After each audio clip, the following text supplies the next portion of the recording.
Well, goddamn, we got to talk about this, fams. Now, we're going to be talking about LaVar Ball. Now, if you guys don't know who he is, let me explain to you who he is. Now, he is the father of 3 of the youngest up-and-coming basketball players in the world right now, okay? Now, 2 of his sons play high school ball for Chino Hills. They're going to end up transferring, but as of right now, they play for Chino.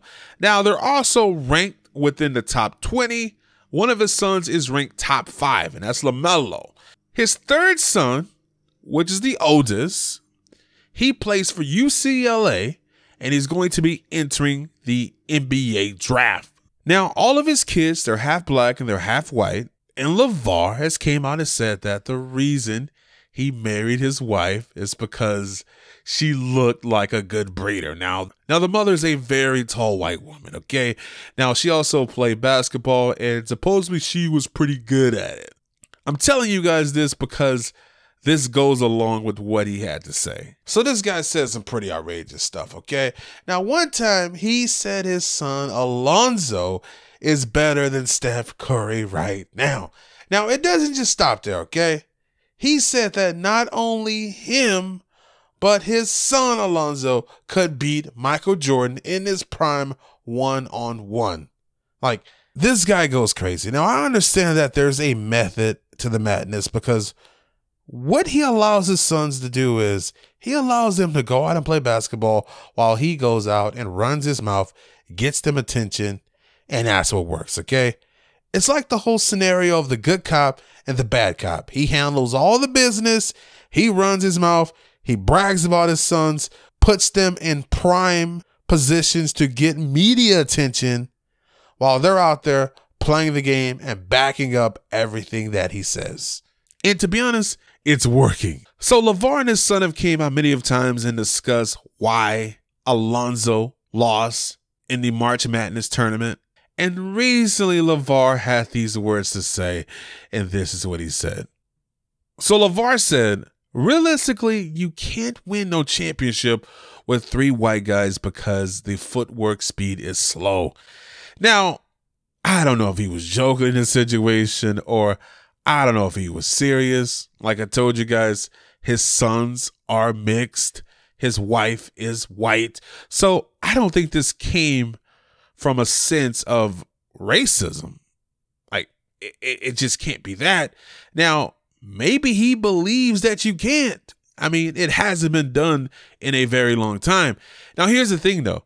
In 2014, 2015, the Wisconsin Badgers, I believe they're the Badgers, okay? They went up against Kentucky and they lost in the national championship. Now, their starting 5 consisted of 3 white guys and 2 black guys. So in this case, it almost happened.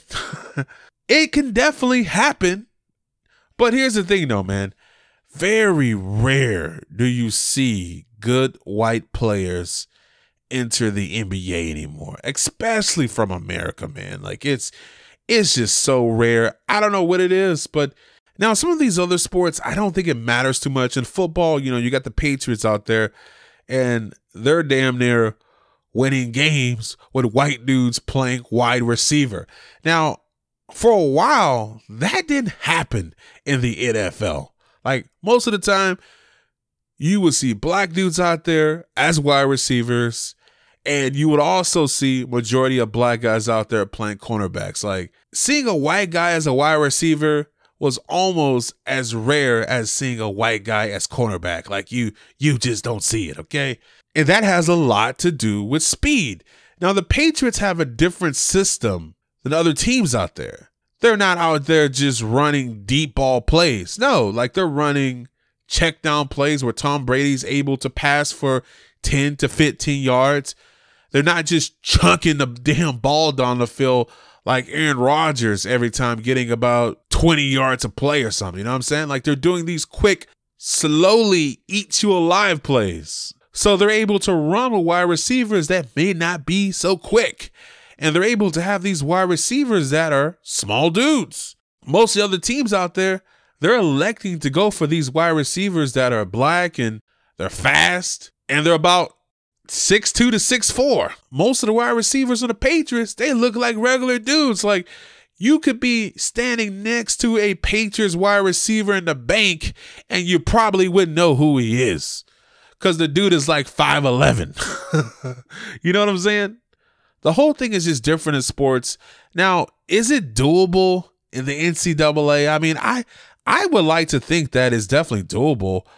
5 white guys on the team in the NCAA, I don't know if that's doable, but I think you could do 3. And the reason I say I don't know if 5 is doable is because I don't know if it's that many good white guys that are playing college basketball, especially enough to beat like some of these premier athletes that are going to make it to the NBA. Like, that's what we're talking about, man. Usually these people that win the championship, 2 or 3 of those players are going to go to the NBA.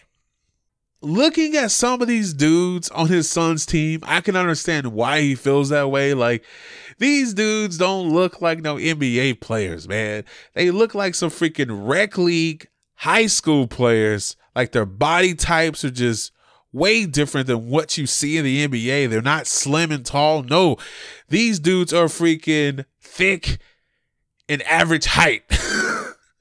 I can understand why he said it, but I think he's wrong. So the same way the Patriots can win with mostly white guys in their team, I think that if black players started to play in baseball and hockey, I think that they will become successful as well.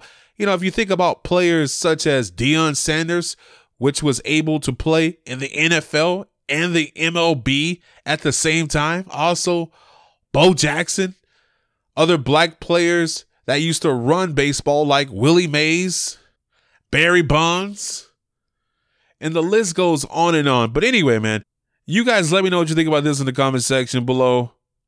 I do think that black guys are more superior athletes, but I still think that white guys can succeed in basketball, okay?